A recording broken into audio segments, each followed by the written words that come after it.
but still lot of clarity has been brought in comparison to what. This comes at a backdrop of some comments by the Apex Court. The whole aspect of UCPMP and compliance merging with the ensure ethical conduct of any medical marketing. And let's ignite our minds and dive into the hot topic, panel discussion on the UCPMP and taxation in 2025. And for this session, I would like to request the panel, Mr. Rakesh Chandra Sinha, Vice President and Head Legal, Sun Pharmaceuticals; Priyam Dhamankar, Legal and Compliance Director, Company Secretary, Servier India; Anand Bhatia, Partner and Practices Leader, Transactions and Tax, Bhatia and Associates LLP; and Harsha Kumar Shetty, Head of Compliance, Bharat Serums and Vaccines Limited. I'd quickly introduce while the panel request the panel to come on the stage, please. Mr. Rakesh Chandra Sinha is the Head of Legal at Sun Pharmaceuticals, where he played a key role in developing systems to monitor litigations and ensure compliance. He has also successfully implemented governance, risk and compliance frameworks to strengthen legal and regulatory operations within the organization. Priyam Dhamankar is a seasoned lawyer and company secretary with over 15 years of experience in legal and healthcare compliance. With expertise in litigation, legal drafting, due diligence, and statutory compliance, Priyam is passionate about ethics and compliance, always striving for continuous growth and cross-functional expertise. Anand Bhatia brings over 20 years of expertise in corporate finance, M&A tax, and business evaluation. With experience over 350 M&A transactions, he leads a team offering advisory, business consulting, and fund services across industries. As an independent board member and audit committee chair, Anand is committed to grow governance. He is passionate about sharing his knowledge through thought leadership of finance, tax, and transactions. Harsha Kumar Shetty has a strong foundation in accountancy, law, and management, accountant. He specializes in developing compliance programs that align with the dynamic pharmaceutical regulatory landscape. Harsha is dedicated to building a culture of compliance that fosters business growth while ensuring legal and ethical integrity. So while we have this interesting session, which is being moderated by Harsha Kumar Shetty, I would like to take you over. Thank you so much. Please. Very good afternoon. It has been quite a heavy day, and I've been taking notes from all the earlier sessions. Very wonderful, insightful sessions, right from innovations. Then we had very interesting session on the patient programs. Very interesting, right? But there's one thing which I could connect with what Samir said earlier. For all of these programs, right, there is one thing for a seamless execution from a governance standpoint is the UCPMP guidelines, right? There is sometimes clarity, there is a lot of confusion. And today we're going to talk about this important guideline issued by the Department of Pharmaceuticals. It's called as the UCPMP, the Uniform Code of Pharmaceutical Marketing Practices. In essence, this guidelines provides a very structured framework, right? In the way a pharma company can ensure ethical conduct of any medical marketing activities, right? And today we have a very esteemed panel here, Mr. Rakesh, Anand, and Priyam. And also to set a further context to the UCPMP guidelines, just to set the ground for it, what essentially the UCPMP ensures is that whatever medical marketing activities a pharma company does, it should not be influencing, it should not be intended to influence the HCPs in the wrong way, right? So without much delay, let me start with the questions first. The first question is to you, Anand. Reflecting on this UCPMP guidelines, what do you think are some of the key updates in this guidelines recently? And what are the positive aspects that you think as a legal, as a lawyer, the positive and some of the key challenges that pharma companies are facing right now in implementation of the same? Thank you, Harsha, and thank you for having me over here. As many of us would recollect that there was always a UCPMP, which was more of voluntary in nature since 2014. And last year, it was upgraded to a more sort of mandatory provision under UCPMP 2024. This comes at a backdrop of some comments by the Apex Court, the Supreme Court, around some of the practices which are followed in pharma marketing, which were perhaps not desirable in the view of the Apex Court. And that's where the guidelines which were earlier voluntary were upgraded to becoming more mandatory. If I look at it dispassionately, because I am not from the pharma industry, nor I am from the marketing or the HCP ecosystem, I feel that it's a very, very right step in the direction of making sure that there is a mandatory framework and not just a voluntary prescriptive framework. Good job has been done to not make it too much rule-based, but limit it to principle-based. When we talk about lawmaking or guidelines, there are two ways to do it. One is you set context, give principles. The other is to be very, very prescriptive and to describe it in rules. These guidelines take a balanced approach in terms of not being too prescriptive, at the same time not being a very high-level 40,000 feet principle-based discussion also. The other thing which I liked about these guidelines, Harsh, is that it would have been very easy for the Department of Pharmaceuticals to bring in a guideline which was suffocating this particular construct. Because when there is a discussion between a pharma company and a HCP, there is a healthy discussion in terms of the different benefits, the different efficacy of drugs, and the different impacts that drugs can have. Of course, like medicines, there's also kind of side effects. But essentially, it would have been very easy for a regulator to say that stop this. But they haven't done that.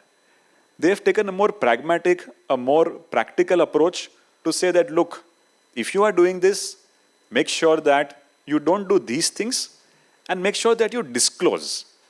Many of us are seniors over here and maybe connected with stock market, share market, would recollect that before SEBI came in 1991. Before SEBI, we had the controller of capital issues. Reliance ka share 10 rupees mein aaya tha. No premium. And the controller of capital issues used to prescribe kya hona chahiye, kya nahi hona chahiye.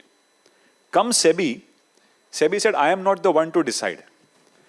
You have to disclose, and आपके disclosure के बाद अगर कोई invest कर रहा है, तो I don't mind. So now you have a 400-page document, and people can price their issues as they want. So the concept is that sunlight is the best disinfectant. Even in the US, if you see, there's a Sunshine Act governing some of the things that we are talking about. And the idea is to be transparent. The idea is to put it out there. And once it is out there, if people are taking an informed decision, there's a basis to say that you wanted to do this. So I like the balance in which it is, Harsh. And at the same time, yes, challenges pretty much will be there when something new comes up. But over the next 6 months, whichever companies that we are discussing with, I think a lot of framework, governance processes have been put in place to address it. We'll talk as we go in the event. But broadly, I think we have done a good job in terms of the UCPMP guidelines. Thanks, Anand. That's very helpful. I think some of the key things that I can take here is the balance thing, right? There's a balance of regulations here, and also there's set adequate transparency in the UCPMP guidelines. But coming to you, Priyam, see, I think I often talk to the sales and the marketing guys, and often express, sir, आप लोगों ने the guidelines तो बन गया, government ने issue कर दिया, but sir, हमारा धंधा किधर, कभी कैसे करेंगे? ये सब आप हाथ बंद करके रोकेंगे, कैसे करेंगे? धंधा कैसे करेंगे? Joseph is smiling. How do we do it? How do you maintain a balance between your commercial success while also ensuring adherence to UCPMP? You being a lawyer, how do you think you can do that? Thanks, Harsh. Thank you, first of all, to the audience to be patient enough to be listening to a bunch of lawyers. That's something, you're very brave. Second, thanks to the organizers and Swati especially for finding a slot for this session before lunch. Yeah, because we usually get thrown out towards the end of the program because, let these guys speak and do their stuff, right? So thank you very much for that. And I think thanks, Harsh, for asking me this question. We keep on meeting at different forums.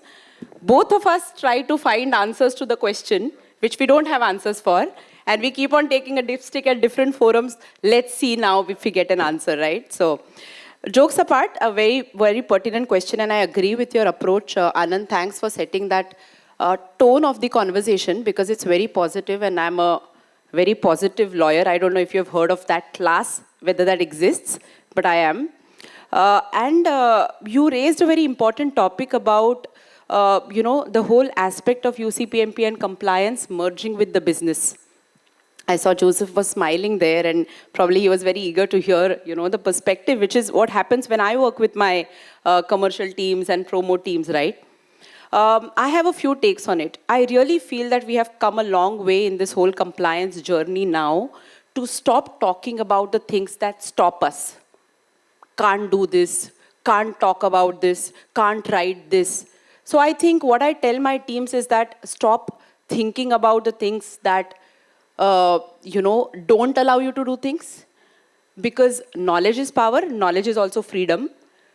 UCPMP is here. Like you said, we will learn from the countries around us. We will learn from the jurisdictions around us. And ultimately, the goal of the government, any government for that matter, will be to move towards transparency, will be to bring in more reporting, will be to create an ecosystem which works for the patient, makes it more safe for the patient, right? So let's not try to struggle with those things which are already in place and over a period of time which will only enhance. Let's talk about the opportunities which we have within the framework. And coming back to you, Anand, I think you said a very pertinent thing, that it's a very balanced approach.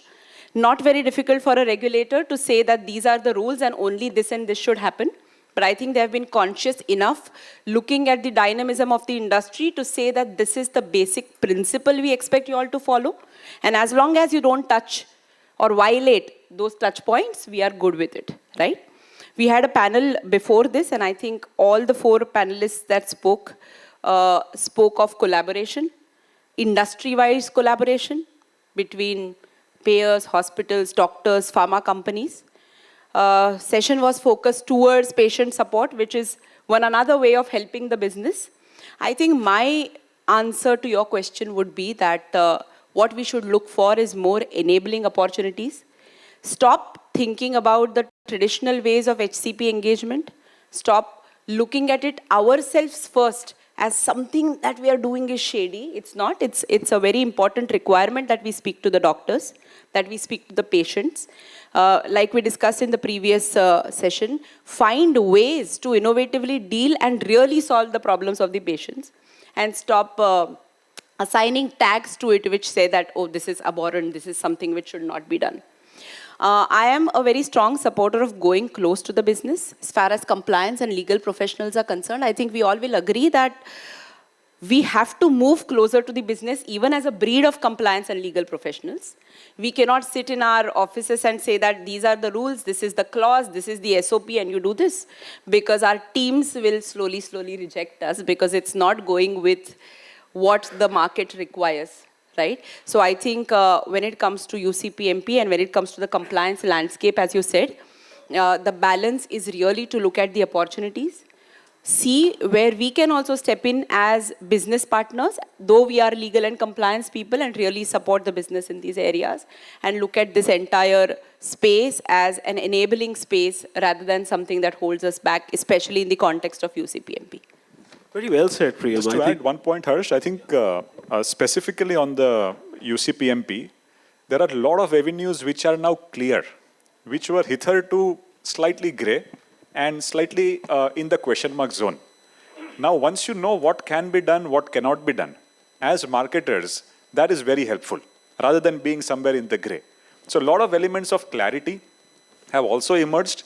And another fundamental thing of the UCPMP, which has been upheld in this 2024 as well, is self-regulation.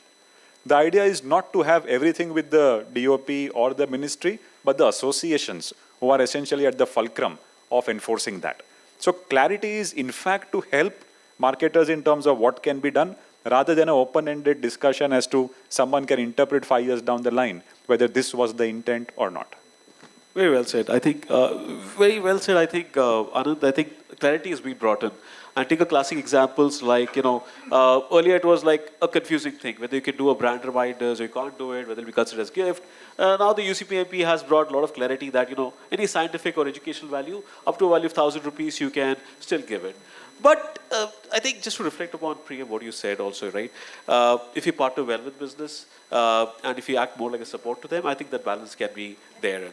And also one thing, which I was talking to one of the very senior pharma industry leaders, and he said that if you have a good intent, right, and if you follow the proper governance mechanism, procedures, documenting things rightly, you should not be bothered about going slightly overboard and trying to do the things rightly, right? You should not be bothered about that. But coming back to you, Rakesh, I have one question to you, right? While UCPMP has brought a lot of clarity, but at the same time, on certain provisions, there's still some ambiguity. Take, for example, stay. Stay, it says that it has to be reasonable. Now, what is reasonable? I do it in a 5-star hotel. Is that reasonable? It's not. So there has to be some clarity in that. So what can be done to ensure consistency in these provisions? Can you just throw some light on that? So, in my view, perhaps it is.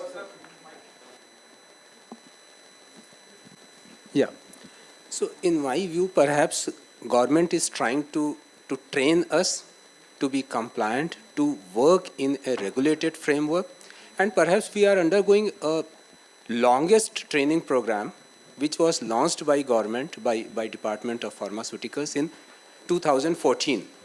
And that time when they came out with the UCPMP guidelines, it was a voluntary guidelines. Organizations were told that these are the framework and you try to follow it.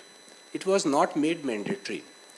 And if you see the covering letter, it says that in 6 months' time, government wanted to come out with the regulations related to marketing practices. After 10 years also, we have not come out with regulation. Current guidelines also, I cannot say that this is a law as law which is made by the parliament. So it doesn't have that force of law. But what government has done, they have made those guidelines now mandatory, and at the same time they have brought in more clarity. Like the term promotion itself was not defined earlier. Now in new UCPMP guidelines, they have defined what is promotion. Now coming to the question that there are certain ambiguities, but still lot of clarity has been brought in comparison to what was earlier. There are certain restrictions which are to be observed by the companies, and if you see that slowly, if we move in that direction, it will make sense. Say, for example, there was one issue in that now in a year you are supposed to give 12 packs only towards free packs, free samples. Now it is for promotion purposes. Government says if you want to do it for sales promotion purposes, only stick to 12. It doesn't mean that for other objectives you cannot deal with the doctors. But keep in mind, if some medicine which are in existence for the last 20 years, 30 years, you want to promote, you cannot give to doctor to learn how this medicine works. Okay. So this is the perspective which government is having. And I think over a period of time, it is going to become something like Sunshine Act, maybe another 5 years or some such kind of time. That's what. Sure. Add to that, Harsha. Sure, Priyam. Because, as lawyers, we are used to usually, we have this subject in law called as interpretation of the law. And it talks about such situations where you don't have complete clarity, and you used the word reasonable, right? And reasonable is a very subjective word, correct? The idea to keep it subjective exactly is so that you apply the parameters of what suits the ethos of your organization. And I think there's a huge opportunity here, because that's what every organization will suit themselves to. For example, sometimes some children say, my parents are strict. Now what is strict? That changes from family to family, right? I think it's very easy to judge reasonableness based on some simple questions you can ask yourself. Will I be comfortable if this is publicized? Very simple answer. Yes or no will tell you whether it fits the test of reasonableness. Will I be accountable to take the ownership of this particular incident if it comes out? Yes or no? That will probably give you the test of reasonableness. Correct? Am I willing to talk about this with my family? Reasonableness, very fair test of reasonableness, very easy to do a dipstick, right? So I think we all know the answer of reasonableness in our conscience, but there is no yardstick that can be applied, I feel, to say that this is right reasonableness and this is wrong reasonableness. Like I said, it depends on the ethos of your organization, what kind of values you have been drilling down and what you subscribe to. In some cases, when the organization subscribes to that value, maybe taking accommodations in a place which really is up to a particular standard, even 5-star, if you can justify it, why not? I'll not call that unreasonable, right? So doesn't mean that you always have to demonstrate that you're doing something below par just to show that you're reasonable, right? It really depends on the situation, circumstances, and some of the very conscience-based questions will give you the answer towards reasonable. Very well said, Priyam. I think that's one thing which I could connect is the newspaper test. If you can see that if you do something, if a company does something, and if that comes in the paper, how will you feel it, right? I mean, is it the right thing to do? That's one of the things that you could do. But one thing just to reflect on, right? The UCPMP, I'll throw this question to the panel here. The UCPMP talks about transparency, right? That there has to be disclosure on the website of the organization, right? The Pharma Association. How do you think about this transparency law, right? Because the guidelines do not have complete clarity on what exactly has to be disclosed. So what does the panel think about the transparency? So as of now, this UCPMP implementation is through the associations only. Association has to create an ethics committee, and who will be, when it comes to transparency, I think still that part has to yet to evolve in terms of, because see, the way all laws or regulations they work is, there will be set of rules, and then there will be a mechanism by which you will be reaching out to the regulator, maybe on quarterly basis or monthly basis with some reports and all that, by which regulator will assess how you are performing against this law. Still UCPMP, because not regulated in that manner, still those scopes are not defined so far. You are supposed to be transparent so far as your expenditure is concerned, in the manner that your association is able to verify that if they want to verify, or any time if any authority wants to verify, they should be able to verify. But there is no mechanism as of now by which you will be periodically reporting. Thanks. And the good part, Harsh, is that transparency has found a way in these guidelines. The disclosure thesis that you have to disclose something and put it out there as a concept has come in, which was not there under the erstwhile guidelines. The other feature in the UCPMP is that there is a power of delegated legislation in a way, wherein standing orders can be given. And those standing orders will have the same force as the UCPMP guidelines. And in fact, as we speak, there are 2 standing orders already which have been issued by the DOP in terms of the certification that the CEO has to do for that particular company. So I would expect that, as Rakesh ji said, it's a learning curve. Transparency has been sown as seeds into these guidelines, and the standing order mechanism will make sure that over the next years, we'll see more and more transparency getting enhanced, and there'll be a rule-based regime around transparency disclosures in terms of formats, where to upload, what frequency, all of that we'll see soon. Right, Anand. And I think globally, I think because of the Sunshine Act, if you look at the global companies, a couple of transparency, adherence has been done by some of the global companies if you look at their websites. That's a fair thing to be done. Now, coming to another question, right? Again to you, Rakesh ji. UCPMP requires the complaints to be addressed by the ethics committee of the association, the pharma associations. Now, what do you think about this on an individual level? Are these mechanisms adequate? Or should the government create a centralized or alternate mechanism to handle these complaints? Yeah, it is moving in the same direction. If you see how it is structured today, every association has its own ethics committee, but appellate right has been given to the DOP. So, like in this particular recent matter also, there was inquiry by association, and association gave some verdict. Parallelly, Department of Pharmaceuticals, they conducted inquiry, and they gave a different kind of verdict.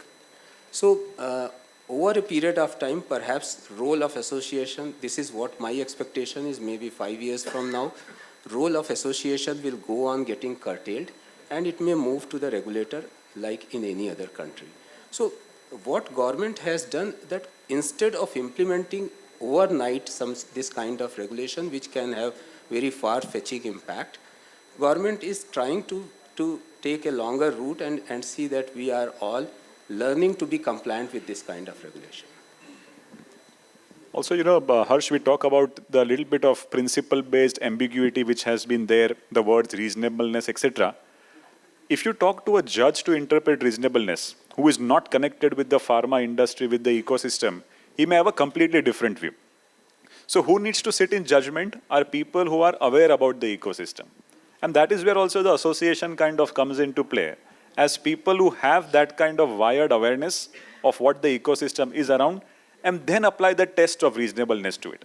And not someone who is not connected with the industry to do that. Absolutely. So till such time our guidelines are principle-based, we will have the association to kind of make sure that the interpretation of reasonableness is appropriate. As and when the guidelines become more rule-based, we might see the regulatory overarch, as Rakesh Bhai is saying, also coming into play. And to come back to a question, do we need something stricter? No. This is good enough. Absolutely, it's good enough, yeah. But yeah, needless to say, Priyam, I think in certain aspects we need to have some clarity. But that's fine. But coming to you, Priyam, I think digital platforms, right? Now that's a trending thing for the last few years. They are increasing for promotions and for, but they're also adding to the complexities as well. So what risk do you think digital promotion pose? And how can companies mitigate this risk while adhering to the UCPMP guidelines?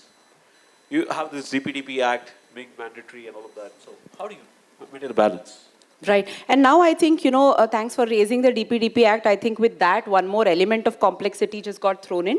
When I say complexity, not in terms of understanding, because some of the companies, MNCs were mostly overlapping with GDPR and some other jurisdiction privacy laws. The foundation of understanding was there. But I think now the complexity is more in terms of control. For me, the challenges, first and foremost, which I at least see very commonly, is integration. Because you have digital promotion, you have different platforms doing digital promotion, but all of it is being captured. Where is it going out? Where do you store it? How the metrics are playing out? And when we say, even for the promo teams or digital teams, my colleague is here, the challenge we often discuss together is how can you be sure that all of this really renders you the results that you want? So the problem first and foremost is really about integration. You have different tools, different platforms. Each team is close and very passionate about what they're trying to implement in terms of digital initiatives. But that talking to the entire organization's CRM or backbone or that same system running through basically the organization. So first, I think, is the challenge of integration. Second is, having a common understanding by everyone in the organization. That's another challenge. We were working some time back on the Omnichannel reach and program. The first and foremost challenge we faced is not about the technology and tools that facilitate Omnichannel promotion, but to get everyone on the same platform of understanding of what is Omnichannel promotion.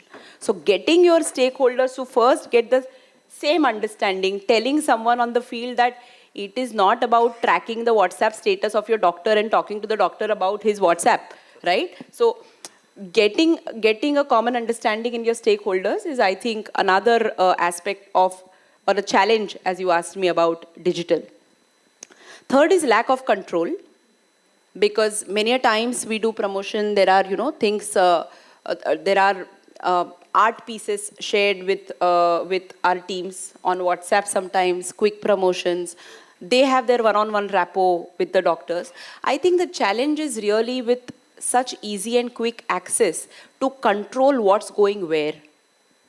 how do you keep a track of the fact that, yes, the training has been given to the teams not to share certain things on WhatsApp, not to share certain things to patients, not to talk about certain things in public or on LinkedIn or on social media today, but how do you keep a track of each and everything? You cannot have a police who is observing what each and every rep or employee of the company is doing, right? So I think the third big challenge is to really keep a track of this whole information overload that is not just outside. Everyone's talking about it, right? But it is real.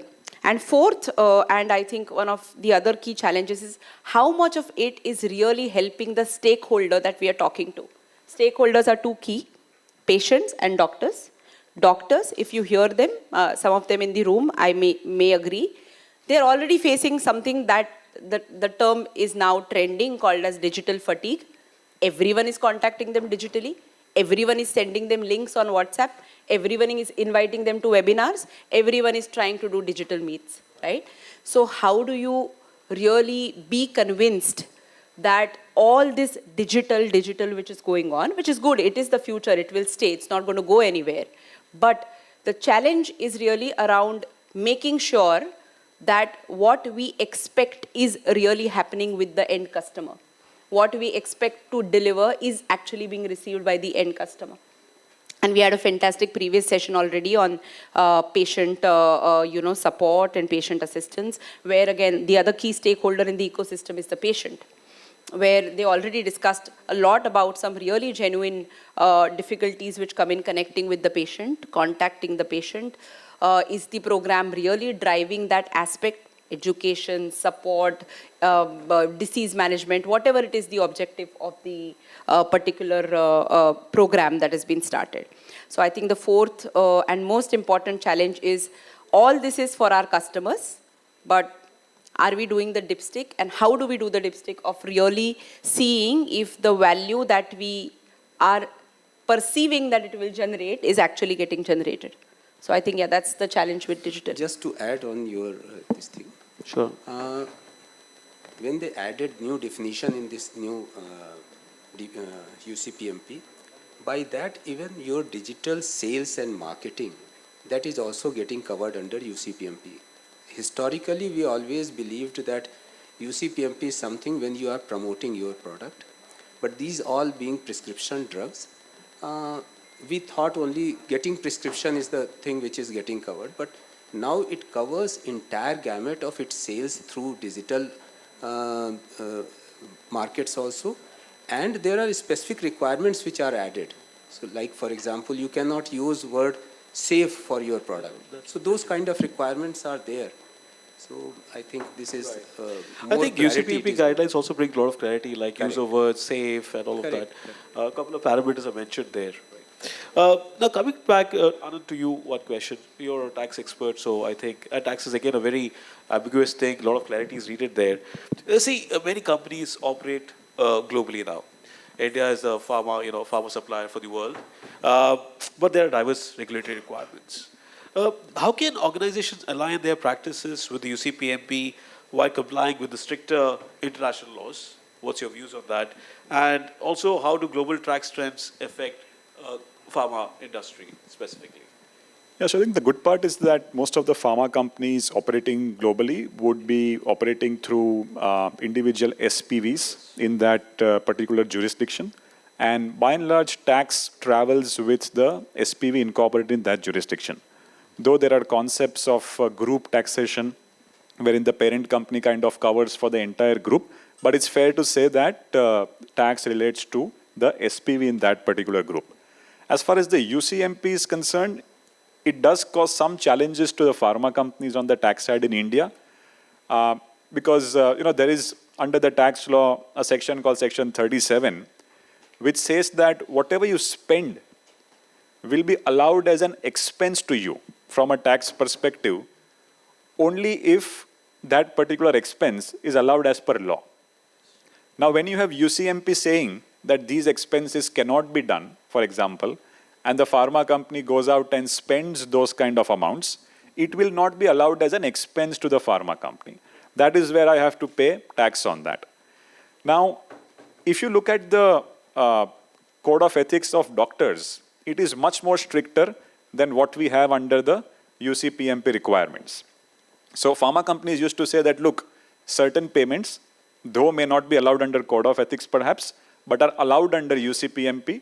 So it's not my non-compliance, and I should be allowed as a deduction. Government was smarter, and government brought in an amendment in 2023 to say that even if the recipient to whom you are giving a particular amount, even if it is not compliance for him, then also you will not get a deduction as far as tax is concerned. So for pharma companies then had to ensure that the recipient who is getting the benefit, who is getting the free supply, who is getting brand reminders, if he's not in compliance, I don't get an expense. And then we had the whole thing of withholding taxes or TDS under 194R. We had a lot of sessions around that where a 10% TDS was required to be deducted. There's also another angle of GST now, because healthcare practitioners don't have GST because they are providing healthcare services. But sometimes pharma companies engage them for research, they engage them for surveys and various other things which are not advising on medical prescription to patients. And the aspects of research, etc., are not covered under exempt GST. So even if, let's say, your income is 25 lakhs in a year as a doctor, even if you get 1 lakh of research, your total income is 26 lakhs. And on the 1 lakh, you'll have to take a GST registration. You'll have to go for the GST compliances. So more and more, we are seeing these fallouts of UCPMP on the expense for the company, the withholding tax implications for the company, and now the GST on doctors coming because of some of these services which they are rendering. Thanks, Anand. I would like to throw the next question to the panel here. There's a popular saying, right? Organization must not be doing the right thing, but also be seen to do the right thing. What are the essential elements should a compliance framework include to act as a legal defense and a safeguard for the company's reputation? What do you think about that? No, I think, of course, perception does matter significantly in terms of, as pharma companies look at it and as, outsiders look at it. Priyam spoke about the dipstick test or the newspaper test. I completely agree with that. We also have the concept of smell test. Whatever doesn't pass the smell test is something that is not something that is perceived appropriately. As far as legal is concerned, we have the concept that is whatever is written should be kind of considered and not perception. So if it is something that is as per law, that is something has to be considered. Perception does have what we call as a persuasive value, but not a conclusive value. As long as you are on the right side of law, legal processes will follow that. Just to add on what Anand said, see in US, which is in US sentencing guidelines, chapter 8 of that, it says, if you are a good corporate citizen and you have your own compliance program, then if there is any violation of law, that aspect is also considered. Now, similar kind of changes I have seen in that Bharat new 3 acts have come. So in that also there is a provision before initiating any action for violation of law, judge is now bound to give you opportunity of being heard, and these factors can be brought before him. So we are perhaps moving in right direction and this all will improve further compliance related activities in India. That's interesting. Also heard somewhere, these penalties or these consequences are left to the discretion of the adjudicating authority. That, it can be, let's say, anywhere between 2x to 3x of the benefits. Now, when you are a good citizen, corporate citizen, when the perception is with you, the discretion to be exercised by the authority can be in your favor. So certainly, yes, perception matters, and the legal, what we call as, the letter of law matters equally as the spirit of the law as well. And Harsha, I think overall, over the period of time, we have learned how to manage the perception, to be very candid. I think now what UCPMP and some other things will do is probably also bring with it the mix of teaching us how to also record it in form of transactions, disclose it in form of the disclosures required, right? So I think we are going to an era where some things we learned over a period of time, but it's getting complemented with certain things which regulations like UCPMP are teaching us and obligating us to do. So I think over a period of time, we'll reach some state of ideal perception matched with disclosure kind of a scenario. Absolutely. Over a period of time, we'll evolve and have more clarity on that. Coming to you, Anand, I have one more question on the tax front. See, tax is a complex matter. And Anand, what are the common tax disputes as a tax practitioner do pharma companies face? And how can they be mitigated to be resolved effectively? I think you briefly touched upon earlier, but... Yeah, I think those three aspects which I briefed about are the fallouts of UCPMP. One is expense non-deductibility to a pharma company. Second is the withholding tax implication or TDS implication. Now, if the pharma company deducts TDS, there is an implication on the HCP as well. Yes. Because I'm only deducting 10%, but his entire income is getting reported to people who may not otherwise want to get reported. And the third is in the context of GST, where doctors may have an exposure to GST as well. Coming to the last question here, I think, Priyam, to you. What are your thoughts on practicality of leveraging digital tools to improve compliance implementation? There are a lot of tools in the market now, but what do you think some of the tools that we can use? It's a world of digital. So how can we use some of these tools for enhancing our compliance to UCPMP guidelines? Thanks, Harsha, and I'll wind up quickly because I'm conscious of time. Sorry.